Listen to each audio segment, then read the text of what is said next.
Quels indicateurs construire pour rendre compte du poids des administrations publiques dans l'économie?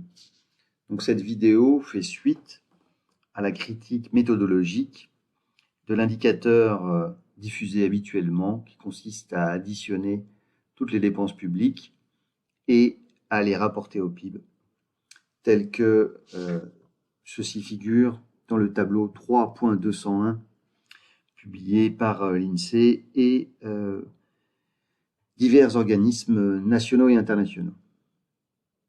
Comment construire des indicateurs qui aient du sens, puisque l'autre indicateur que nous avons critiqué fonctionne très mal, et en particulier, comment construire des indicateurs qui aient du sens pour apprécier l'intervention des administrations publiques dans l'économie.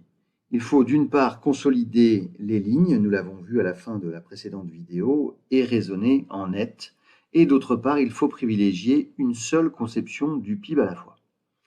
C'est plus cohérent et aussi cela permet de pouvoir procéder de manière plus claire à des comparaisons internationales qui aient davantage de sens, tout en gardant à l'esprit que malgré tout, les structures institutionnelles diffèrent d'un pays à un autre, bien entendu.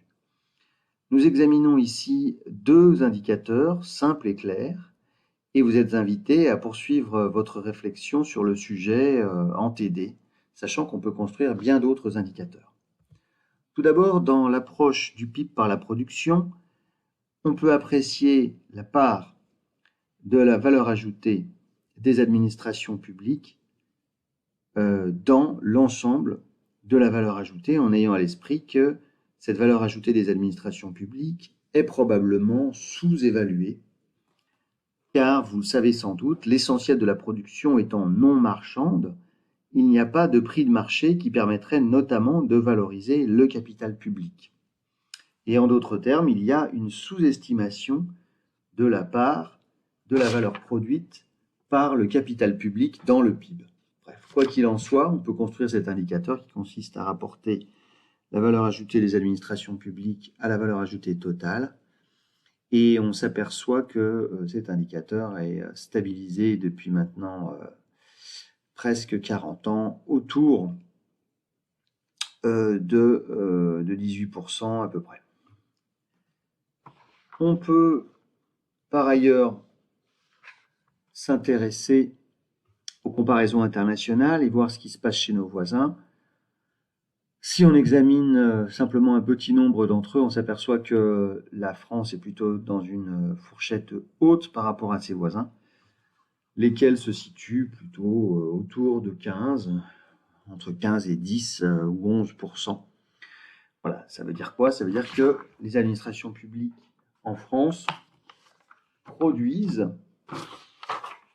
beaucoup de services publics non marchands, alors que chez nos voisins, sans doute, eh bien, il y a davantage de délégations de services publics ou davantage d'achats de biens et services dans le secteur privé par les administrations publiques. Bref, donc ça dénote des différentiels d'organisation institutionnelle. On peut maintenant s'intéresser à l'approche du PIB par la demande. Donc un petit rappel, le PIB par la demande se décompose comme la somme de la dépense de consommation finale plus l'AFBCF plus la variation des stocks plus l'écart entre les exportations et les importations.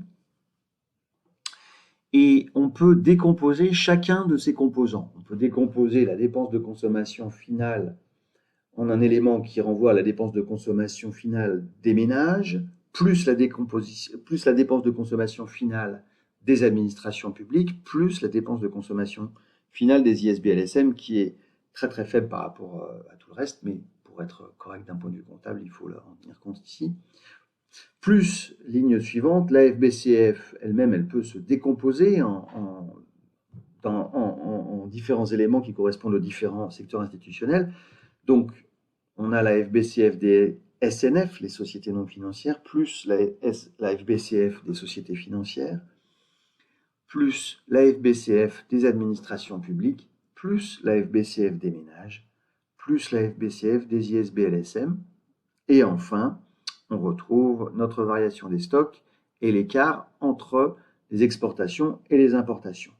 eh bien, on peut du coup récupérer les composants de cette demande désagrégée qui correspondent au secteur des administrations publiques et additionner, c'est la dernière ligne de ce diaporama, on peut additionner la dépense de consommation finale des administrations publiques à la dépense de formation brute de capital fixe des administrations publiques et rapporter tout cela au PIB. Et là, cette fois-ci, on a un indicateur qui est très cohérent pour évaluer la part de la dépense des administrations publiques dans la dépense totale ou dans le PIB.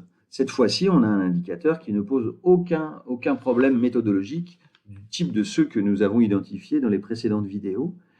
Et ça nous donne le niveau suivant, on est à 27% du PIB à peu près, et là aussi on observe une stabilisation depuis environ 4 décennies, c'est-à-dire depuis le début des années 80.